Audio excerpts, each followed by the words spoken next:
रामकृष्ण हरे. सज्जन हो, आज आपणापुढे जास्त फुगीरपणा करू नका, आपली मर्यादा ओळखून काम करा, अशा अर्थाचा हा भाग सादर करीत आहे. दृष्टांत पाहूया.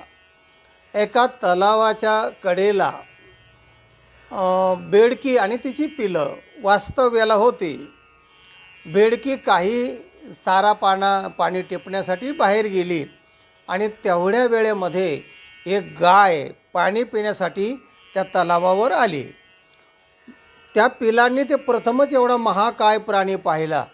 पिलं ते पाहिल्यावर घाबरले आणि घाबर इकडे तिकडे हो करायला लागली. काय करावं, पळायला लागली. पुन्हा तेवढ्यात ती गाय आपलं पाणी पिली, गाय निघून गेली. जेव्हा बेडकी तिथे आली तिच्या निवासस्थानी, तेव्हा हे पिल्लं घाबरलेली तिने पाहिली. अगं बाई, काय झालं तुम्हाला, का घाबरलायत?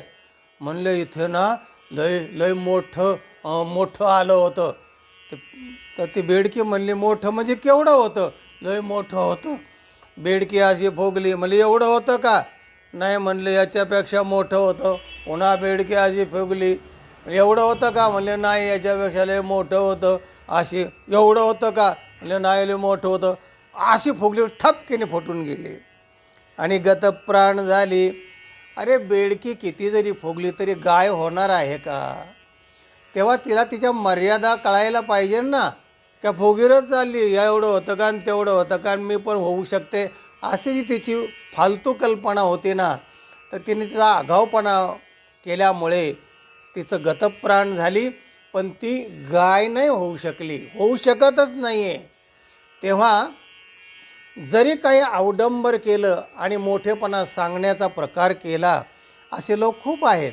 एका सुभाषितकाराने असं म्हटलं आहे, काक कृष्ण पिक कृष्ण को भेदो काक पिकयो हो, वसंत समये प्राप्ते काक काक पिक पिक.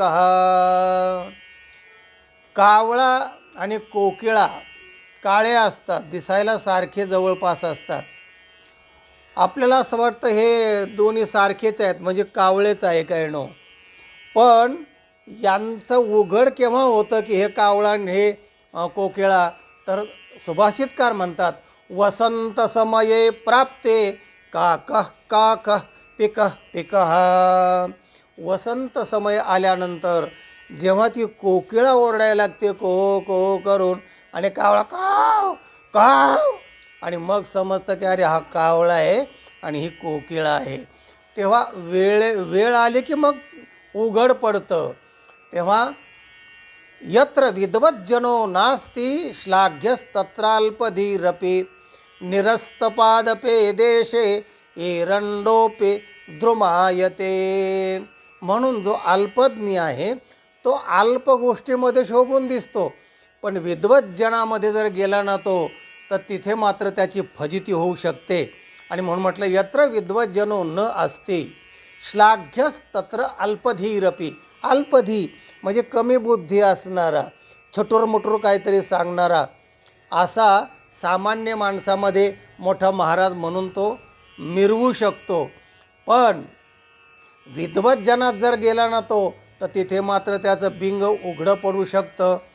त्याला उदाहरण देताना श्लोककार असं म्हणतात, निरस्त पादपे देशे एरंडोपी द्रुमायते. ज्या ठिकाणी झाडच नाही आहेत तिथे एरंडालासुद्धा झाड मानलं जातं. तेव्हा मुद्दा असा आहे की फुगात जास्त फुगवू नका, जेवढा आहे तेवढीच हवा भरा, नाही तर तो फुटेल. रबर जास्त ताणू नका, जास्त ताणला तर तो तुटेल. मोठेपणाचं अवडंबर करू नका, वास्तवात राहायचं शिका. प्रसाद शिखरस्थोपी काको न गरुडा येते, असं एक सुभाषित आहे. जरी राजाच्या महालावर म्हणजे प्रासाद म्हणजे राजवाडा, त्याच्या शिखरावर जरी कावळा बसला तरी तो गरुड नाही होऊ शकत. तेव्हा वासरात लंगडी गाय शहाणी असते असं म्हणतात. तेव्हा तुकाराम महाराजाकडे एक ग्रस्त गेले आणि बुक्का विकणारे होते. त्यांना माहिती होतं की तुकाराम महाराज म्हणजे महान संत आहेत, त्यांना बुक्का फार लागतो, त्यांच्याकडे लोक येतात, बरेच लोक बुक्का लावतात. तेव्हा तो बुक्का घेऊन तिथे गेला. त्याला वाटलं किलो 2 किलो सहज आपला बुक्का विकेल. तेव्हा त्यांनी पटवलं आपलं सगळं ते मालाचं जे क्वालिटी आहे, गुणवत्ता आहे ती सांगितली. फार चांगला आहे, असा आहे, तसा हे आहे. तर तुकाराम माझं असं घेतलं, असं पाहिलं आणि सांगितलं की माफ करा, मला नको आहे, मला नाही लागत. तो म्हणला अहो फार स्वस्तात देतो ना. तो म्हणला नाही, अहो लय लोक घेतात माझा. म्हणजे तिकडे विका, विकेल तेथे विका, माती नाम ठेवणे बुका. अरे माती आणलीस तू, त्याला काळं करून आणलंस मातीला आणि बुका म्हणून तो विकतोस. जिथे विकता तू म्हणतोस ना त्या बाजारात जाऊन विका, आमच्या बाजारात नाही चालणार आहे, जाओ. तेव्हा जिथं विकायचं तिथे विका. म्हणजे सांगायचा मुद्दा असा आहे की काही लोकांना जास्त फुगून सांगण्याची एक कला म्हणा, हातवटी म्हणा आणि केव्हा सवय म्हणा असते की खूप फुगून सांगायचं की मला खूप काहीतरी येतं आहे, मी खूप श्रीमंत आहे, माझ्या एवढ्या विहिरी आहेत, एवढी एकर जमीन आहे, अमुक आहे तमुक आहे.